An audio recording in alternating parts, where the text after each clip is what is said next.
नमस्कार. कालच्या व्हिडिओवर तुषारचं म्हणणं आलं होतं की तुषार देशमुख त्याचं म्हणणं आलं होतं की भाऊचा जो व्हिडिओ आहे पॉडकास्ट तो 50 मिनिटाचा आहे, तर तो जरा थोडासा एका नटशेलमध्ये सांगाल का. तर भाऊचा व्हिडिओ नटशेलमध्ये सांगणं याचा मी प्रयत्न करतो आहे, पण भाऊचा व्हिडिओ नटशेलमध्ये सांगणं अशासाठी कठीण आहे की भाऊ हा जो माणूस आहे, तर भाऊच्या डोक्यामध्ये तुम्हाला पहिले घुसावं लागेल. म्हणजेच काय की भाऊचा विचार कसा आहे, भाऊ काय करतो, म्हणजे भाऊची विचार पद्धती जी आहे ही, म्हणजे एक त्याचं उदाहरण सांगतो की भाऊ ही खानसुमारी म्हणजे गणना जी असते त्या जनगणनेमध्ये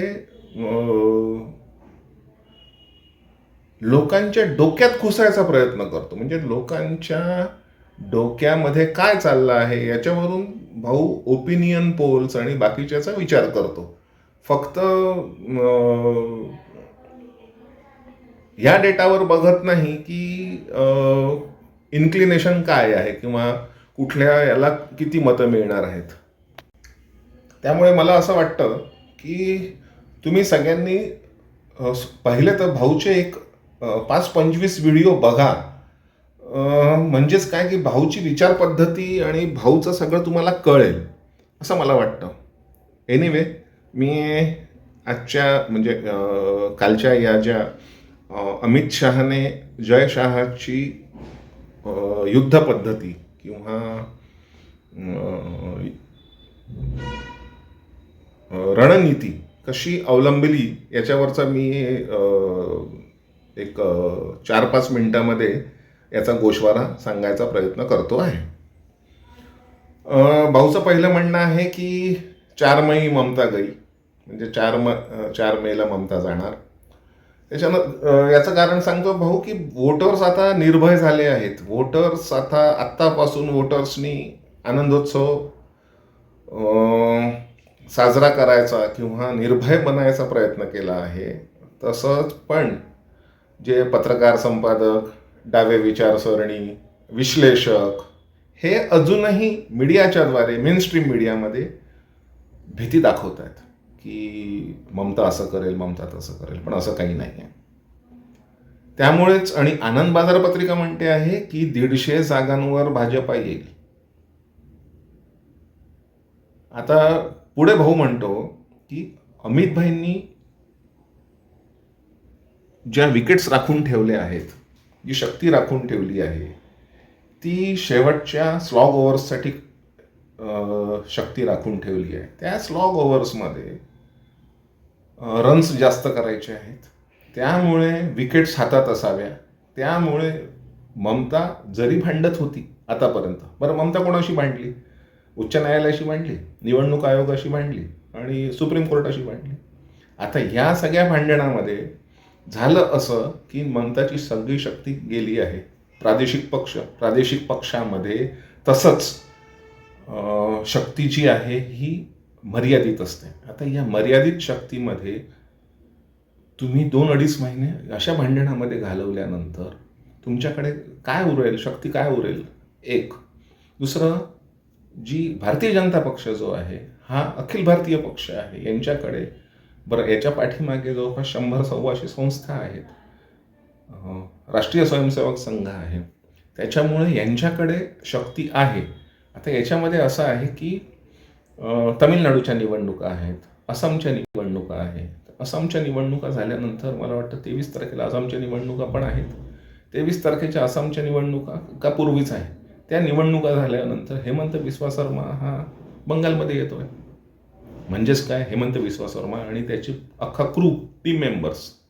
तसंच तमिळनाडूच्या निवडणुका झाल्यानंतर पूर्ण RSSचा जो केडर आहे हा सगळा केडर इथे येतो आहे पश्चिम बंगालमध्ये. म्हणजेच काय की हे सगळं ममता येणार हे नक्की झालं आहे. आणि यात एक सर्व्हे म्हणतो आहे की 66 लोकांनी सांगितलं आहे की SIR हे खूप चांगलं आहे. आता 66% लोक म्हणत आहेत, म्हणजेच काय की येणार. भारतीय जनता पक्ष हा नक्की येणार. आता गेल्या महाराष्ट्रातील, आता याच्यावर भाऊ म्हणतोय की गेल्या महाराष्ट्रामध्ये भाऊनी जे सांगितलं होतं की ते 5,000 कीर्तनकारांना कामाला लावलं भारतीय जनता पार्टीने आणि त्यांना गावोगावी त्यांना सांगायला लावलं की तुम्ही प्रवचनामध्ये, कीर्तनामध्ये तुम्ही सांगा की पुढच्या वर्षीच तुम्हाला भागवत करायचं असेल किंवा चातुर्मासाचं कीर्तन असेल तर भारतीय जनता पार्टीला आणा, अन्यथा पुढच्या वर्षीचं कीर्तन होणारच नाही. एक भाऊनी एक किस्सा सांगितला की ऐश्वर्या नावाची बिहारमध्ये एक पत्रकार होती. ती विमानतळावर बसली होती. त्या विमानतळावर पहिले 3 काँग्रेसचे नेते आले दिल्लीहून आणि ते परत जायला लागले. तिने विचारलं काय झालं, तुम्ही का परत जात आहे, तुम्ही दिल्लीहून आलात? तर म्हणे नाही, 500 किलोमीटर लांब जायचं आहे आणि हेलिकॉप्टर्स अवेलेबल नाही आहेत, त्याच्यामुळे आम्ही काहीही इथे थांबणार नाही, आम्ही निवडणुकीचा प्रचार करणार नाही, आम्ही परत दिल्लीला चाललो. यानंतर देवेंद्र फडणवीस आले. देवेंद्र फडणवीस मुंबईहून आले, त्यांना पण हेलिकॉप्टर अवेलेबल नव्हतं. तर देवेंद्र फडणवीसांनी काय केलं की ते म्हणाले की मी 500 किलोमीटर जे अंतर आहे मी कारने जाईन आणि बाय रोड ते त्या 500 किलोमीटर अंतरावर गेले. तिथे 2-3 रॅलीज केल्या आणि त्या रॅलीजला संबोधन केल्यानंतर उशिरा रात्री 3-4 वाजता परत आले विमानतळावर. आणि विमानतळावर आल्यानंतर त्या ऐश्वर्याला त्यांनी मुलाखत, जी काही बाईट्स द्यायची असतील, मुलाखत द्यायची, तेवढे बोलले आणि ते मुंबईला परत गेले. म्हणजेच काय की महाराष्ट्राचा मुख्यमंत्री बाय रोड ट्रॅव्हल करायला त्याला काहीही वाटत नाही. आणि जे काँग्रेस की ज्यांचा की आज कुठेच काही नाही आहे आणि साधे ते लोकांना कोणी विचारत पण नाही आहे, म्हणजे त्यांच्याकडे विचारत नाही याचा अर्थ मी चांगला अर्थ म्हणेन की त्यांचं जे उच्च पदस्थ लोक जे आहेत ते त्यांना किंमत देत नाही.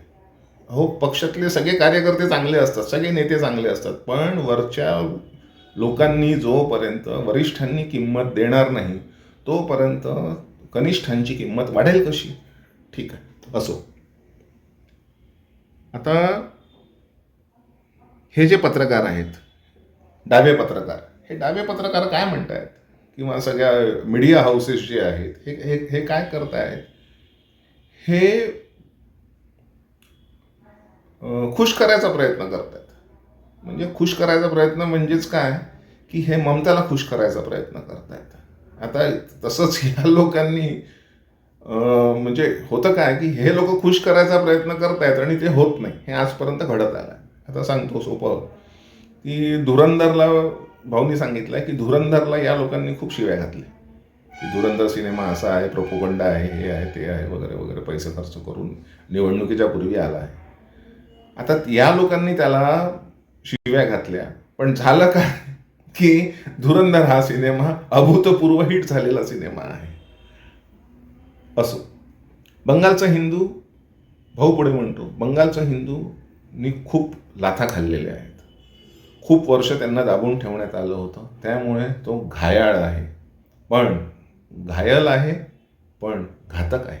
त्याच्यामुळे या निवडणुकीनंतर एक आपण असा म्हणू की काउंटर हल्ला तो असा केला आहे की त्या काउंटर हल्ल्यामध्ये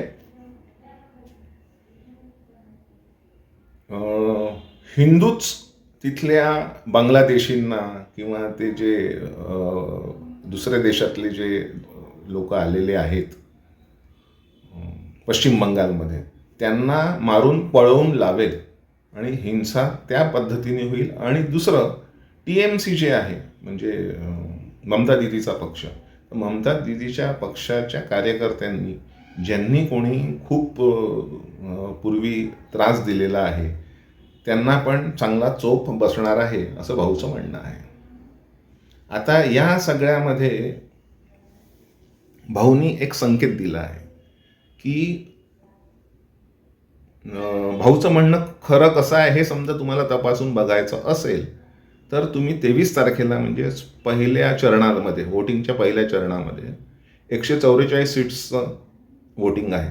त्या 144 सीट्सचं जे वोटिंग आहे त्या दिवशी तुम्हाला 8-9 वाजता रात्री कळेल की किती वोटिंग झालं आहे.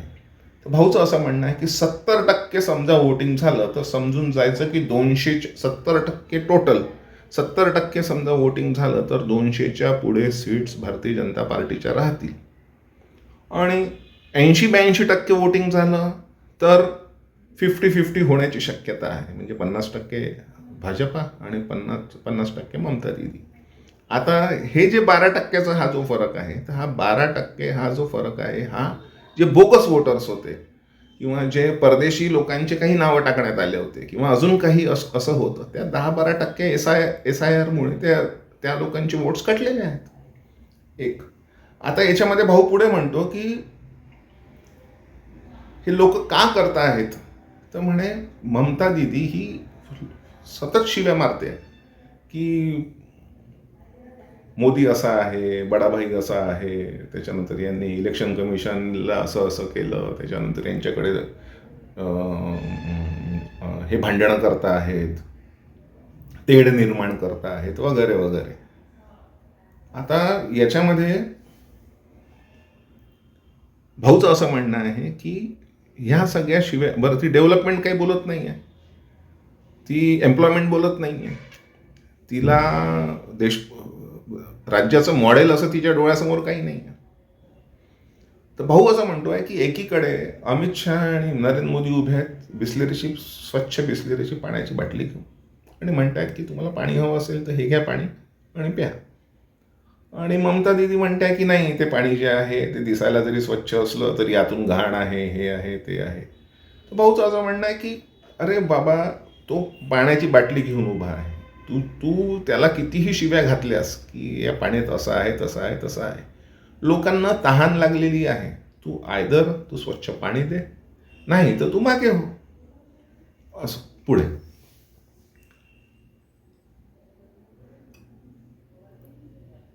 तर याच्यानंतर भाऊ म्हणतो आहे की